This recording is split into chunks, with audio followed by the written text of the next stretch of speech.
Boa noite, sejam todos muito bem-vindos ao nosso podcast. Eu sou a Raíssa Neres, estudante de fisioterapia do Centro Universitário Unitop, do terceiro período, e hoje nós vamos falar sobre um tema essencial para a saúde pública, com o tema Conhecer para Prevenir ISTs e Saúde Sexual.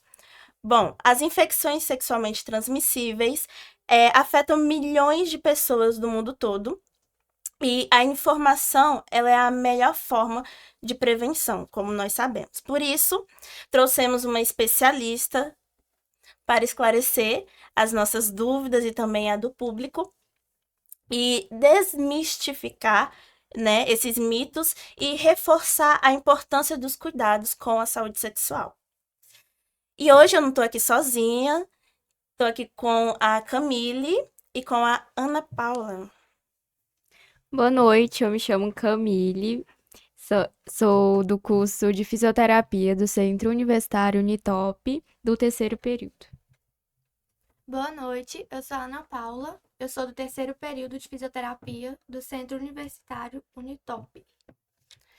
E estamos aqui com a nossa profissional, né, doutora Rafaela, para falar sobre o assunto. É um prazer recebê-la como nossa convidada. E ela é graduada em Biomedicina pelo Centro Universitário Luterano de Palmas, em 2021, com habilitação em Patologia Clínica. Possui especialização em Docência do Ensino Superior pela Faculdade Ibra, em 2022, e Imaginologia pela Faculdade Metropolitana, em 2023, Tomografia Computadorizada e Ressonância Magnética, Neuroimagem e Biofísica pela Faculdade Alcance em 2024. Atualmente, ela atua como imaginologista no CDT Diagnósticos e também como professora convidada na Unitop, na nossa universidade. Seja muito bem-vinda, Rafaela. Muito obrigada, é uma honra estar aqui com vocês para trazer mais informação, né? É algo que pode libertar, né? É justamente o conhecimento. E é um assunto muito atual, ele nunca sai de moda, embora seja tabu, né? A gente precisa estar comentando de certa forma sempre, porque conhecimento nunca é demais. A gente precisa para poder alcançar a cura de certas patologias e também poder prevenir o contágio dessas infecções. Sim, eu tenho certeza de que o que vai ser compartilhado vai ser informações muito valiosas, né, para o nosso conhecimento aí, mais aprofundado sobre o assunto, para informar os nossos ouvintes e que vai fazer toda a diferença para a saúde, né, deles e também das pessoas que eles amam. Então, já vamos começar. E nós precisamos entender melhor o que são as ISTs e por que esse tema ele merece tanta atenção. Então, muitas pessoas ainda têm dúvidas sobre o que são as ISTs. Poderia explicar de forma simples o que elas são e como elas ocorrem? Bom, as ISTs, IST é uma sigla para infecções sexualmente transmissíveis. E elas podem ser causadas por bactérias, vírus e outros micro-organismos. E se dá principalmente pelo contato sexual sem proteção. Mas não só isso. A gente encontra aí uma forma de contágio através do parto, né? Que infecções podem ser, né, transmitidas, por exemplo, de mãe para filho. Nós temos aí o contato com o compartilhamento de seringas e ou até mesmo pelo beijo, tá? Então temos diversas infecções e também diversas formas de contágio. O importante é a gente compreender que a maioria tem tratamento e algumas hoje, né, com o avanço da ciência, até mesmo a cura. A gente quer saber também se existe diferença entre ISTs e DSTs, porque teve essa mudança, né? E a gente queria saber por que houve essa mudança na nomenclatura. Claro. DST é doença sexualmente transmissível. Só que o que que acontece? Nem sempre evolui para doença de fato aquela infecção. Por exemplo, pode ser que algumas pessoas estejam infectadas, mas não apresentam sintomas. Então, dessa forma, fica vago a questão de categorizar como uma doença. Então, o termo infecção é mais adequado para se ter na nomenclatura. Então, doutora Rafaela, também gostaríamos de saber quais são as ISTs comuns no Brasil e qual o cenário da saúde pública em relação a elas. Bom, aqui no Brasil a gente tem algumas ISTs que são bastante frequentes, né? São comuns, como por exemplo, HPV, sífilis, HIV, clamídia e a gonorreia. Por exemplo, a sífilis ela tem crescido bastante ultimamente, embora se tenha, né, bastante conhecimento disposto à população, mas infelizmente ela vem crescendo o número de contágio e isso preocupa o cenário da saúde pública principalmente. Na questão da saúde pública, a gente tem o SUS, que oferece o tratamento, né? A gente tem, por exemplo, os testes rápidos para todas elas, e também a questão do tratamento, que é oferecido, né? Ou seja, é ofertado pelo SUS.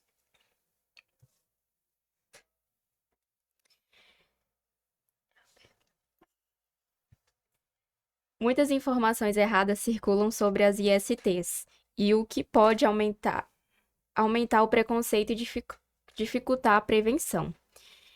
Então, devemos esclarecer alguns pontos. Existem muitos mitos sobre as formas de transmissão das ISTs. Poderia comentar alguns equívocos sobre que as pessoas costumam acreditar? Tem vários, né? A gente, com o contato com os pacientes, a gente vê o nível de ingenuidade das pessoas, né? Por exemplo, por muito tempo acredita-se até hoje, por muito tempo se acreditou, né, que, por exemplo, a AIDS, ou, perdão, HIV é transmitido pelo beijo, mas não necessariamente. Somente se houver a pessoa tiver alguma ferida exposta ali na boca e ter contato com uma pessoa que tenha HIV. E aí sim a pessoa poderá, né, estar contraindo. Mas outra coisa também é que quem possui uma IST tem cara de doente. Nem todo mundo vai ter aquela cara sofrida, nossa, eu tô morrendo aqui. Não, Sim. né? Claro que, assim, dando uma ênfase, porque não é. É uma pessoa normal, como qualquer outra, que pode ter aquela infecção, né? E viver tranquilamente. Então, outra coisa que também é um mito é que se higienizar após a relação sexual pode evitar o contágio. Não, não evita, tá? A partir do momento que se tem o contato, né, na relação sexual, pode estar aí vindo a evolução dessa infecção. Mas o uso de preservativo, ele é de fato o método mais seguro ou existem outras formas de prevenção? Sim, a camisinha em si, tanto a feminina quanto a masculina, é sim o método mais eficaz para a prevenção da IST. Lembrando que a gente tem que distinguir o que é prevenção de IST e não um método contraceptivo, tá? Para IST, a camisinha de fato é mais segura.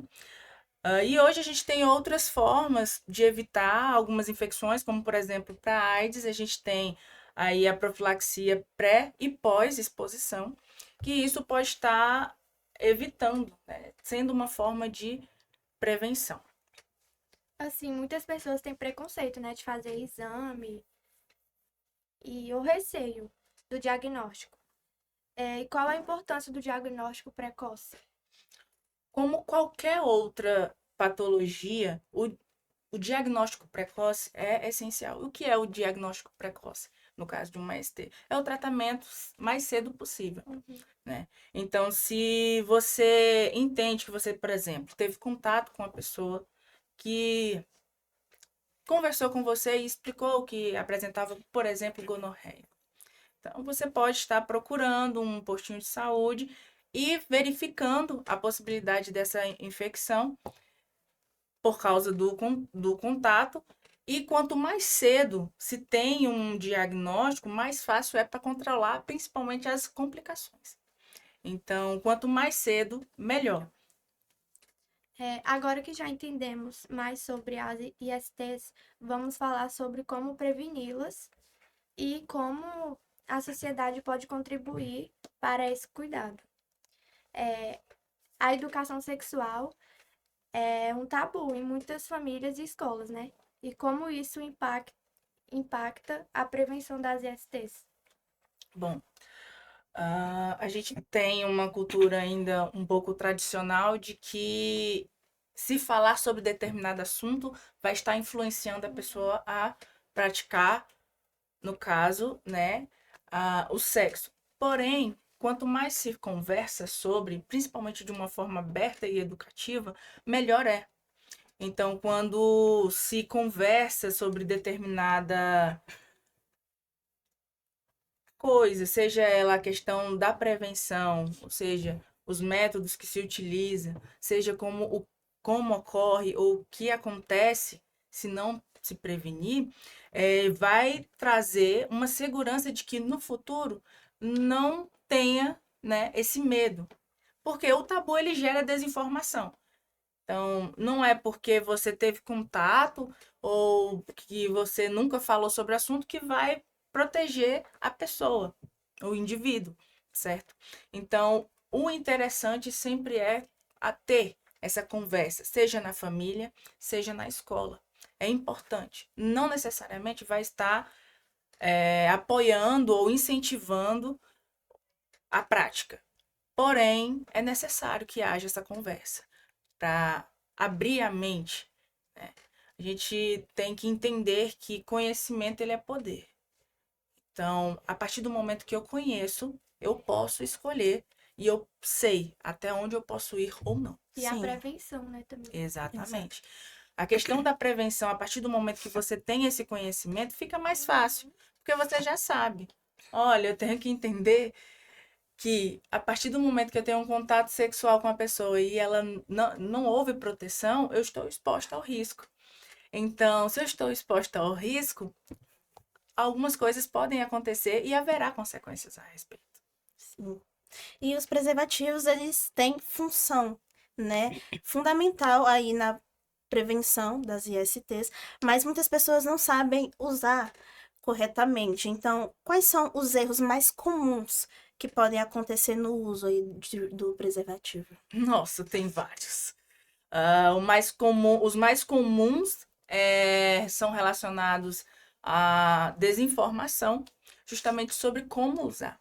Então, às vezes confia em um preservativo vencido, abre com a boca, e isso tem um risco muito grande de rasgar, né? Não fazendo o uso correto, ou seja, de não apertar a pontinha, né, antes de usar, de colocar, e também usar dois ao mesmo tempo, achando que vai estar mais protegido. Não Tem está. isso, gente? Tem. Algumas Meu pessoas Deus. acreditam, colocando duas camisinhas vou estar mais protegido. Então, não é eficaz. Não. O que acontece? Você tem duas camadas de borracha que com a movimentação vai entrar em atrito. O atrito pode ali estar provocando uma rachadura.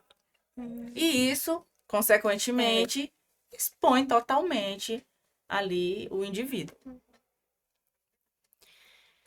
Bom, a gente sabe que existe dois preservativos, né? Um tanto feminino quanto masculino. Só que o feminino ele é menos falado, né? Então, por isso tem essa desinformação de como ele é usado. Você poderia explicar, doutora, como ele funciona e onde as pessoas podem encontrá-lo?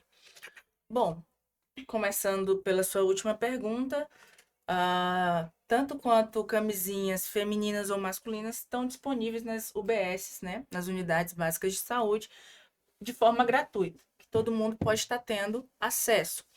E sim, existe, né, a questão do preservativo feminino, só que pouco se fala, porque para nós mulheres, geralmente nós utilizamos apenas o método contraceptivo. Aí eu volto na fala que não é somente contraceptivo a camisinha, também é proteção para a questão das ISTs. E a camisinha feminina, diferente da masculina, que é externa, ela vai ser interna, né? Então, vai ser colocada dentro da vagina e vai até mesmo cobrir a vulva também, né? É um pouco maior, ela vai trazer aí mais autonomia para a mulher e pode ser colocado antes da relação. Então, a gente sabe, né, que o SUS, o Sistema Único de Saúde, oferece testes, preservativos gratuitos e tratamento para as ISTs. Como funciona essa assistência e quem pode acessá-la? Todos podem acessar. Você só precisa se encaminhar até uma unidade e pedir que seja realizado ali um teste. Normalmente nós temos o sistema de testes rápidos, né? Com base aí no sistema de imunocromatografia, que você coloca ali, fura o dedinho, coloca uma gotinha de sangue, espera alguns minutinhos e a partir dali vai ter naquela fita, naquele teste, da fita do teste, vai ter alguns reagentes e conforme reagir ou não, se dará prosseguimento. A partir do momento, por exemplo, que se mostra naquele teste ali positivo, segue-se, né, por padrão, o teste de laboratório, para realmente ter uma confirmação, porque tem os casos de falso positivo, tanto quanto o de falso negativo. Mas é algo simples, você pode se direcionar na UBS mais próxima da sua casa e estar realizando, solicitando, no caso, a realização desse teste.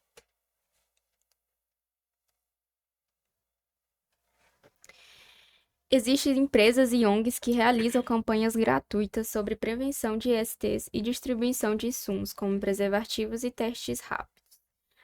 Você poderia citar, se você conhece, algum exemplo de iniciativas que têm impacto positivo na sociedade?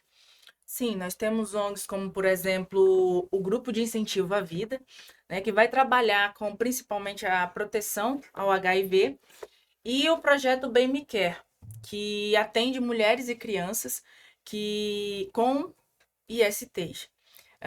Empresas também têm a particularidade de realizar campanhas dentro do seu ambiente ali, e é algo totalmente particular, né, a respeito delas, mas isso traz, né, principalmente ali no mês de dezembro, que é o mês de prevenção ao HIV, ou até mesmo véspera de festividades, como por exemplo o Carnaval, que tem, né, essa questão da distribuição gratuita de camisinhas e até mesmo testagens. Você citou que algumas empresas também adotam, né, esse programa interno de sensibilização quanto às ISTs para algumas dos funcionários dali, né? Então, mas isso é eficaz? Tipo, esse tipo de ação, ele ajuda na prevenção em larga escala? Com certeza. A informação, ela sempre é bem-vinda. Então, de qualquer forma que você possa oferecer ao seu grupo, seja ele funcionário, seja ele seus familiares, tudo isso é muito importante. Por quê? O conhecimento geralmente ele é reproduzido. Então, aquilo que eu aprendo aqui, a tendência é eu passar para alguém. Então, isso é normal. Então, a partir do momento que você plantou, vamos supor que é uma empresa que tem 50 colaboradores. Desses 50 colaboradores, se eles espalhar a informação para mais 3, você já triplicou aí a margem de distribuição de conhecimento, pelo menos. Então, nossa, tal dia teve uma ação, levou uma enfermeira e ela conversou com a gente lá sobre isso. E, fulano, você tá prestando atenção? Você gosta de ir naquela festinha ali e tal? Toma cuidado, foi me orientado e eu tô passando esse cuidado para você. Então, é muito importante, sim, porque tem essa tendência da gente compartilhar as informações. Bom, então, para finalizar, qual seria a principal mensagem que você gostaria de deixar para os nossos ouvintes sobre a importância do conhecimento e da prevenção das ISTs? Bom, acima de tudo, conhecimento, né? Informação é poder. Então, quanto mais a gente estuda, quanto mais informação você tiver sobre esse assunto, melhor será. Então, quanto mais conhecimento, menos medo, menos preconceito, e a gente vai compreendendo como que as coisas vão fluindo e entendendo o evoluir da ciência. Como, por exemplo, nós já tivemos um caso eficaz de cura de AIDS. Então, é claro que nem todo portador de HIV vai evoluir para a AIDS, mas se evoluir, uma pessoa chegar a ter contato, é interessante que você saiba que tem tratamento e que às vezes pode até mesmo ter a cura. Então, é acreditar que a ciência está a nosso favor, né? E é aí uma coisa que, né, traz, né? Por exemplo, outra coisa que eu esqueci de citar, o HPV, né? A gente tem aí já campanhas da vacina do HPV para justamente prevenir a questão da infecção com o papilomavírus, que para nós mulheres é bastante importante saber essa informação, porque o papilomavírus ele é um dos precursores, então, um dos causadores de câncer de colo de útero. Então, entende como que é importante o conhecimento? Claro que todo mundo tem suas ideologias e convicções, mas fato é fato, e com a prevenção, seja pelo método de vacina, seja pelo conhecimento, seja pela a prevenção com o uso de preservativos, de qualquer forma que você se prevenir e de qualquer forma que você obtenha conhecimento, será melhor. De fato, muito obrigada, doutora Rafaela, por compartilhar tanto conhecimento com a gente. E foi um podcast essencial, né? Esse tema, Conhecer para Prevenir, para reforçar a importância da prevenção e do cuidado com a saúde sexual, que muitos deixam a desejar ou que não têm o conhecimento suficiente para saber como, né, ter esse cuidado.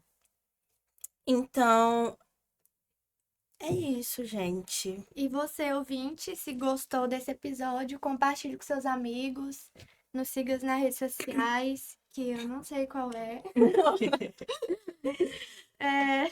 Da universidade, @UnitopOficial e Fisioterapia Unitop. E também tem a clínica de fisioterapia Unitop, que se encontra ali no Cesup, que oferece atendimento à comunidade. Então, se você tiver interesse ou estiver precisando, vai lá que você será muito bem atendido. Sim.